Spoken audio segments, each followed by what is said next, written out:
Reading is great. I know what you're thinking. Books? Me and my homies are proud and illiterate. But bear with me, my fellow youths. Reading can take you to hot places, cold places, whole places, and transform the world you know into something greater and more beautiful. And all of this depends upon one thing. Writing can be fast, explosive, short chapters chasing even shorter sentences. Or it can be soft, slow, beautiful in a way that feels like it's touching your soul. Writing can be some of these things, all of these things, none of these things, and so much more. Ultimately, while reading a book, you want to ascend to that place where the book is firing in all cylinders, it has you going like... The Left Hand of Darkness is not like that. It's boring. It's boring. It's so fucking boring, God. There are no thrills to be had while reading Hand of Dark. It's tiresome. It made me angry and confused. How could I be misled again by literature snob? Because this book is the most disruptive thing. Semicolons everywhere, interludes every other chapter, and paragraphs that are just walls of information. But worse than all of that, there are disgusting, vile footnotes.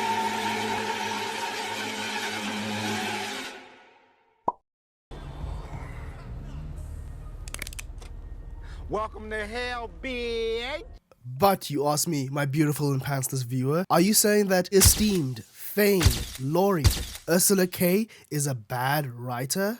Well, no, not yet at least. But that's getting a bit ahead of ourselves. First we have to ask the question, what even is the Left Hand of Darkness?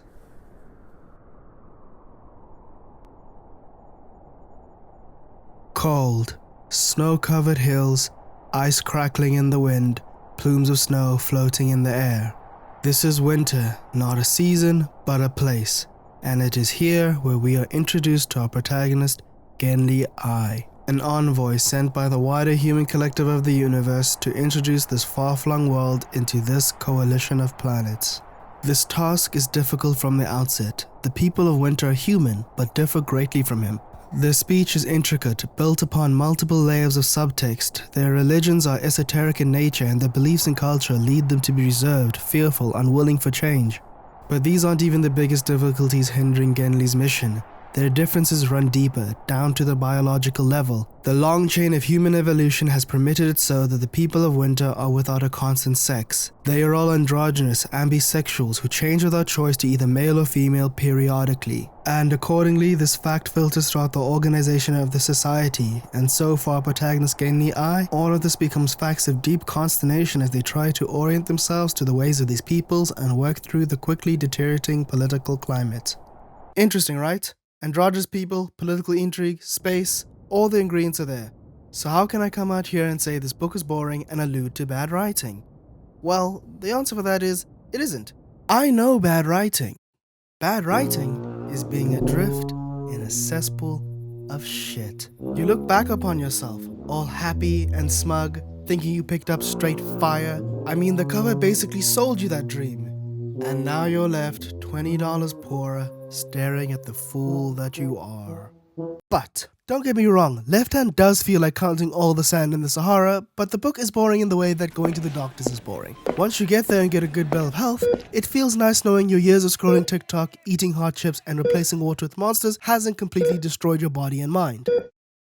Left Hand is a complex book, and to tell you how I overcame the boredom and came to thinking it's the new old hotness, I want to explain something. If you've read a lot of books, you've definitely had this experience while reading where the author makes you feel like you're a hostage. There's 50 million different things happening and you just want to get through the story, but the author is too in love with their world, and so they're going to force you through all the most insignificant, irrelevant garbage that filters their world. Le Guin, she doesn't do that. Everything that is in here is relevant. It all adds to the main idea being professed within the book. That idea being empathy, giving a crap about other people. And Le Guin develops this idea in very clever ways. There's the very obvious level of, as Genli becomes more used to the people of winter, so do you. Like I had many moments while reading this book where I'd unintentionally envision characters to be male or female when they aren't. They are something beyond that.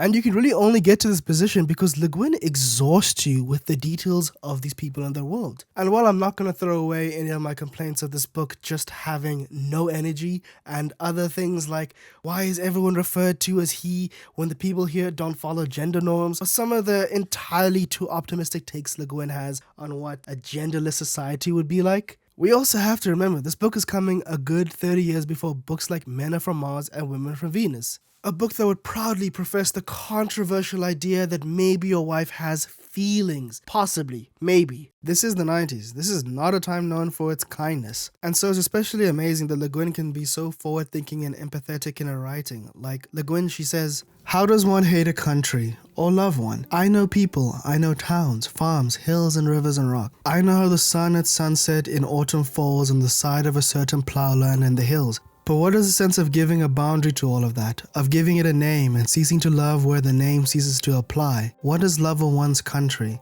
Is it hate of one's uncountry?"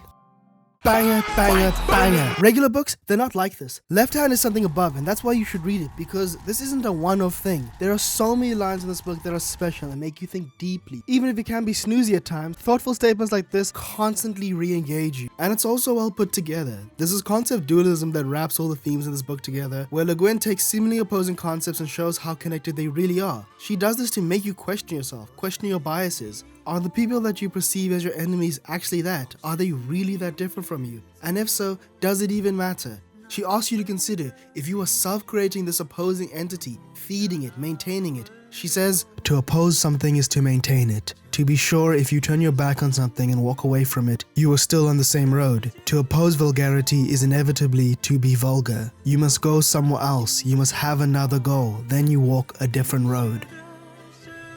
The Left Hand of Darkness is the story of enemies sharing a fire in the dead of winter. It is the story of prophetic truths but wrong questions. And it is the story of how light is not found in opposition to darkness but in conjunction with it. In reading this book, I'm reminded by a line I heard while watching the film Queer last year. It goes, "The difficulty is in trying to convince someone else that they really are a part of you." And in this book, Le Guin shows us that yes, it is very difficult, demanding, heart-wrenching work. But it is also one of the most worthwhile things we can do in this life.